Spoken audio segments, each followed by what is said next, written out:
So, Gareth, good afternoon. How are you doing today? I'm good, Mairead. Thanks for having us on. Thank you. So, Gareth, tell us all, what do you do in Comhlámh? What's your job all about? Well, so my role within Comhlmh is the Volunteer Engagement Project Officer, but I suppose it probably makes more sense this because maybe not everyone will know who or what Comhlmh is. So Comhlmh was established in 1975, and it means hands together, but the translation is trying to get it is solidarity, so working in solidarity.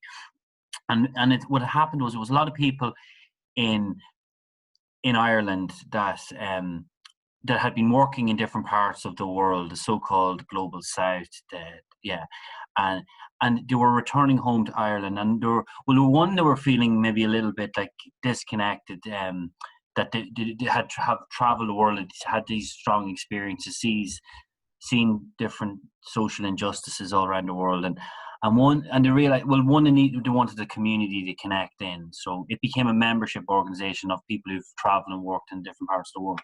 But the other thing that it was is that they realized that a lot of the issues, a lot of the problems and the exploitations that are happening in other parts of the world, in Africa, Asia, Latin America, they stem directly and indirectly to how we live our lives in the West or in Ireland as well too. So the issues are both connected, and of course then how homelessness in Dublin is related to, trade and inequality policies that also affects people in Tanzania. So it's not just as clean as that.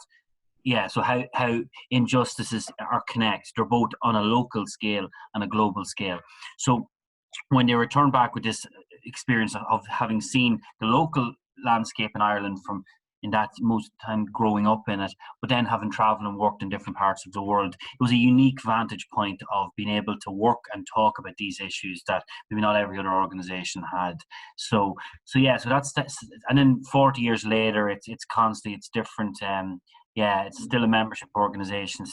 We're really trying to go back to the roots of work and that too. So anyway, so my role then is volunteer engagement project officer.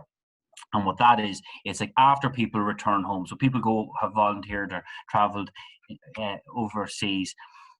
And we'd often say the work then begins when you arrive back at the airport. So you've had the experience overseas, you've done the international volunteering. Okay, now what are you going to do with it? Because that, we would say, should only be a step on the way. Now it's like, now you get the work begins of becoming active, like an active global citizen, engaging in your community, in challenging injustices, both in whatever different way that's appropriate for the person's context. So my role then is supporting that. So, I know you've Um, talked to a lot of volunteers, obviously, and Comhlámh in general, it's been there for so long. But what advice, I suppose, do you have for volunteers and for students that might be interested in going overseas to do their bit? well, we'd say really like hesitate or really explore, well, what are your motivations, like why do we want to do it, like why, yeah, why? Because I think what can happen in international volunteering is there can be a lot of, yeah, like kind of white savior mentality, that the white person in a place of privilege thinks that, people in different parts of Africa, different parts of the world need saving. So they're going to bring development. They're going to bring the Western way of being to these different parts of the world, and with, in many cases, very little consultation with the local communities as to, do they actually want this, like who, and what do we even mean by development, and all these different questions. So really beginning to explore why. And we'd often say we do a course. It's an online course I'd say would be the first step to do. It's where do I start course. It's an online course, and you can get that on the Comhlmh website, and it really begins to explore, yeah, it helps people interrogate their motivations. Like, are they going to help? Are they going to learn? Are they going in solidarity? And I mean, nobody has ever got fully pure like motivations too. Of course, like traveling the world is very exciting, and I mean that's why I did it originally. One of the reasons why I did it originally, anyway, too. But it's also just, yeah, beginning to explore why. And we'd say after you do that course, maybe people decide not to do it, and that's great. And maybe people decide to do it, and that's also great. But it's, as we've just been very cognizant of, well, why are you doing it? And also, yeah, I think we can, yeah, and just be really honest with yourself too, as well as into like, well, what are my motivations, and then just explore that. So that would be the first step. And then if you're interested in, yeah, I suppose then if they're interested in going overseas, I mean, this is all pre-COVID as well, Yeah. so we're unsure how and what things will be like for going forward, and time periods and that too. But there's maybe 40 odd volunteer sending agencies in Comhlámh. Comhlámh, we don't send any international volunteers, but we hold a code of good practice. And there's 40 odd organizations that are signatories to this code of good practice, and they get audited and worked with and that too. So if you came to somebody in Comhlámh and you said, I'm going overseas, who do I go with? We'd say go with a VSA, go with a volunteer sending agencies. We wouldn't necessarily say go with this one or that one, but it's more just but at least if you're going with a VSA, you're going with an organization that has at least signed up to that they're trying their best to do their best. It's not a code. It's not a code of best practice. It's a code of good practice, as our boss in Comhlámh would say.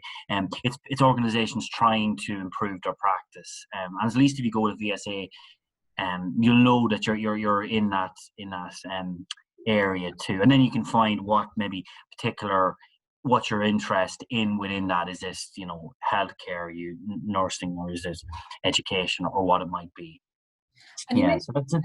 best practice there, Gareth. What exactly does that mean if we were just to rewind it back? What is ethical volunteering? Well, it's good practice, yeah.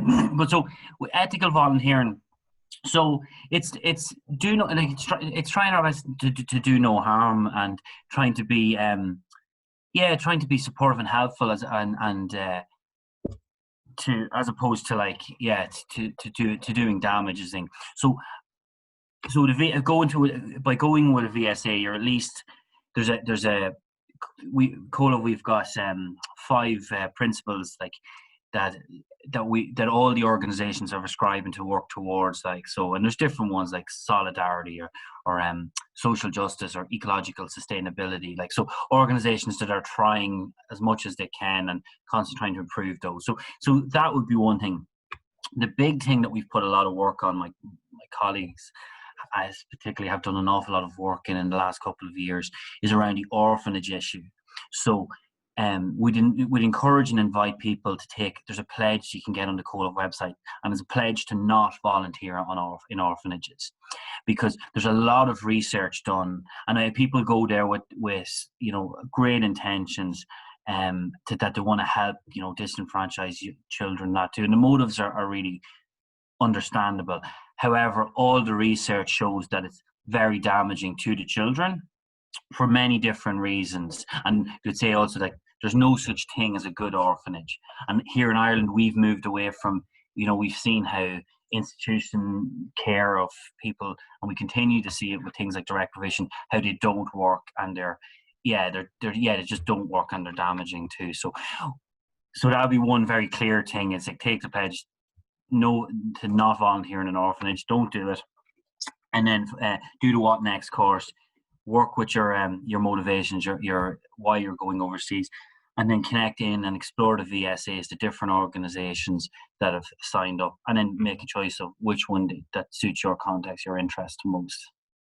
Yes. And sorry, all we do is everything we do in Comhlámh is based under development education. And so this thing, it's like beginning to explore the root causes of the issue. So not just going to volunteer and just and volunteering is great. So it's also thinking a bit deeper. So even with the organization, you go well, why are we doing this? It's constantly, what causes this? Why are some countries like this and others like that? And exploring it too, but really constantly questioning and asking why, I think, is a good way to as well. Definitely. And for students watching as well, don't worry, Comhlámh is there to help as well, and the supports are obviously there and the courses are there, so they'll help you ask yourself why. Isn't that it? Absolutely, yeah. And so one of the good practice, so one of the things of the code of good practice for organizations that they have to do, so if you sign up for any of the code of good, you will get pre-departure training, or training before people go overseas. Then there will be the overseas placement, and and then there'll be a debriefing offered at return. So supports before you go, while you go, and when you return. And yeah, and so it either should, yeah, there will be that. And we're trying more and more encourage our organisations to not think, because we often think the overseas thing is like that's what we're doing. So I'm signing up, and it's even, I use the language there, pre-departure and post-return, but we're trying to move away from that. Actually, that if you sign up for a project, that a lot of them are maybe 4 to 6 weeks, that we move away from this idea that it's, it's just preparing to leave and then you go and that's the project and then you're just returning. That actually encourage to see it, that it's a 1-year project and it's all part of it. It's all part of the learning, as opposed to just the overseas part. I should say too, like the VSAs or the organizations, there's different models. So some of the organizations maybe go for 2 weeks to 4 weeks to 6 weeks, and that's the majority.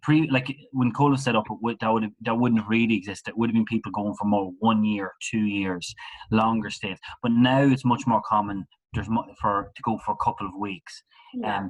There is still organisations, like my partner works in an organisation called PBI, Peace Brigades, and they're a human rights accompaniment organisation that they basically work with human rights defenders in different parts of the world, and they'd go for at least a year. So there's different models within the different international volunteering of what it looks like.